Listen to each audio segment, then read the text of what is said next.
Therefore we also, since we are surrounded by so great a cloud of witnesses, let us lay aside every weight, and the sin which so easily ensnares us, and let us run with endurance the race that is set before us, looking unto Jesus, the author and finisher of our faith, who for the joy that was set before him endured the cross, despising the shame, and has sat down at the right hand of the throne of God.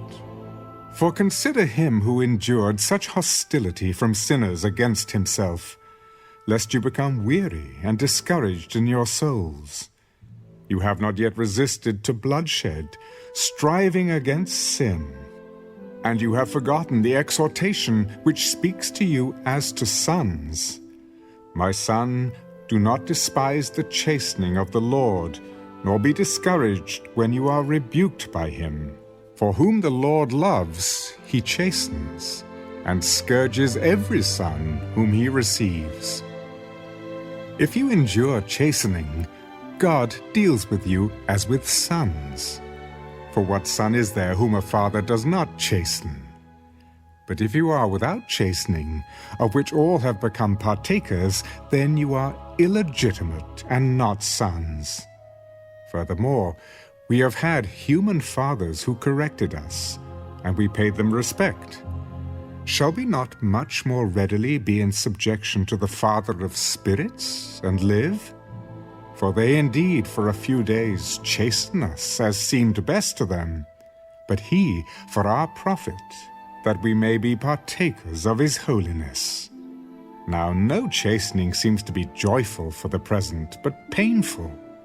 Nevertheless, afterward it yields the peaceable fruit of righteousness to those who have been trained by it.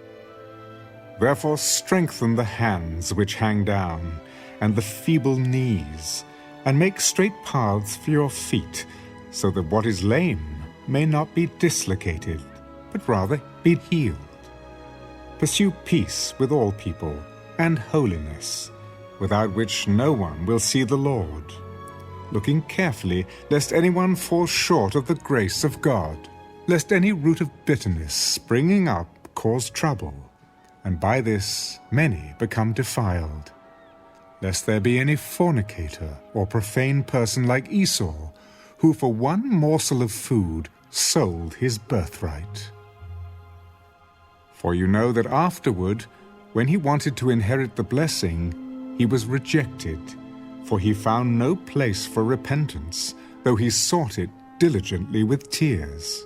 For you have not come to the mountain that may be touched, and that burned with fire, and to blackness and darkness and tempest, and the sound of a trumpet and the voice of words, so that those who heard it begged that the word should not be spoken to them any more, for they could not endure what was commanded. And if so much as a beast touches the mountain, it shall be stoned or shot with an arrow. And so terrifying was the sight that Moses said, I am exceedingly afraid and trembling. But you have come to Mount Zion, and to the city of the living God, the heavenly Jerusalem, to an innumerable company of angels, to the general assembly and church of the firstborn who are registered in heaven, to God, the judge of all, to the spirits of just men made perfect, to Jesus, the mediator of the new covenant, and to the blood of sprinkling that speaks better things than that of Abel. See that you do not refuse him who speaks. For if they did not escape who refused him who spoke on earth, much more shall we not escape if we turn away from him who speaks from heaven, whose voice then shook the earth. But now he has promised, saying, Yet once more I shake not only the earth, but also heaven. Now this yet once more indicates the removal of those things that are being shaken, as of things that are made, that the things which cannot be shaken may remain.